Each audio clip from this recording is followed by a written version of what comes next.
Welcome to Real Estate 360 with real estate expert Kenn Renner. And Ken, reminded me, it's been right at 1 year since you and I first met, and I have to give you a thank you and some kudos. How do you take compliments? Are you good at it? Thank you. I've learned a lot from you. And it makes sense. And it makes sense. It's plain kind of English, math, You've simplified a lot of the real estate stuff. And so one of the things that you're a lot of things, but one of them, I don't know if you've ever called yourself, but you're an educator.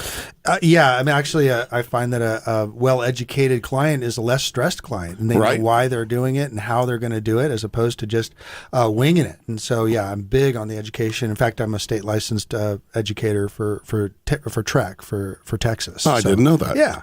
So, and so it's been really good, because I think people really know the reality and the reality of real estate in the reality of Austin. Yeah. They really start to wrap their mind around that they can do this. And and I teach, one of the simple strategies is buy one house a year for 10 years and pay it off in 20. And you're pretty much financially free. You're done. Right. And we do have, and some of the examples I'm going to show people, buying a lot more than that and building up portfolios very quickly, because we are in one of the best places in America, actually, ranked as #1 best place to live in America by U.S. News and World Report 3 years in a row.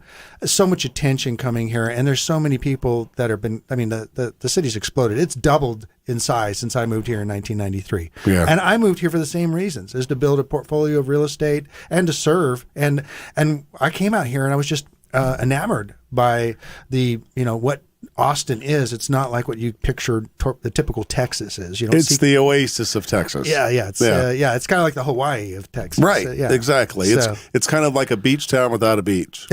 Well, we got the lake. We got Lake Travis and Lake Austin. Yeah. So I'm really excited. I've been the Pied Piper ever since I moved here. In fact, even before I moved here, of telling people on the coast, hey, come out and check this place out. And people would do. And a lot of people are relocating. My clients are relocating, and a lot of them are just parking their money here. And so that's why I'm there to make it easy for them and make them feel safe and secure. Now, you have an opportunity for people to come out and learn quite a bit from you, right? Well, yeah. In fact, we were going to talk a little bit about that. This was my bus tour that we had back in. This is our group that came out.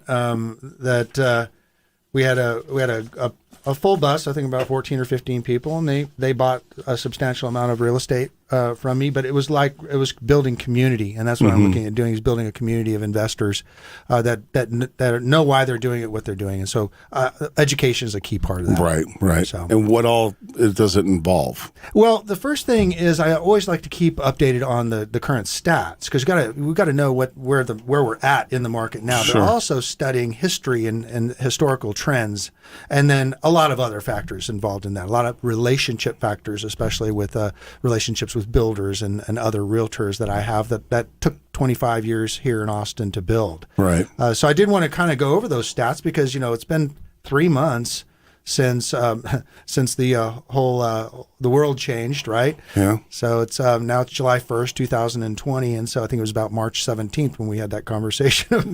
Right. But in March, though, if you look at it, the prices went up 11% from the year before. And so that isn't from 11%. That's a really fast clip. Yeah. And the other stat here that's very interesting is 1.6 a month supply of inventory. Right. That's very, very, very low for a city of 2 million people to only have less than 5,000 listings for sale. 1.6 is an extreme seller's market. Right. And then we moved into April when things were pretty much full-fledged. We're still seeing a price increases 3%, and then also 2.1 months of supply. 6 to 6.5 months is a normal supply of houses. That gives us perspective. It's been like this since 2015. Wow. So that's the state of the market. Here's Travis County.